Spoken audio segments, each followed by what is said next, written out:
السلام علیکم ناظرین، آن نیوز کے ساتھ میں ہوں نیلا کرن۔ خبر شامل کرتے ہیں۔ اورنگی ٹاؤن سے تالا توڑ کاٹ کر گھروں میں چوری کی وارداتیں کرنے والے ملزمان گرفتار۔ ملزمان مورخہ 24 مئی 2021 کو محمد مصطفیٰ نامی شہری کے گھر میں داخل ہوئے اور سونے کی قیمتی زیورات اور نقدی لوٹ کر فرار۔ واردات کا مقدمہ الزام نمبر 356/2021 مجرم دفعہ 380/454/34 تھانہ اقبال مارکیٹ میں درج ہوا۔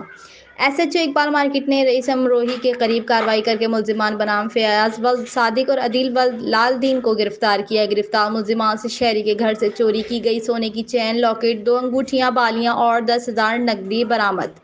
ملزمان کو ضابطہ کے تحت گرفتار کرکے مزید قانونی کارروائی کے لیے تفتیشی حکام کے حوالے کر دیا۔ گرفتار ملزمان کے فرار ساتھیوں کی تلاش جاری۔ رپورٹ کرتے ہیں کرائم رپورٹر عمیر اشفاق، آن نیوز، کراچی۔ لائک کریں، کمنٹ کریں، شیئر کریں اور بیل آئیکن کو پریس کرنا مت بھولیں۔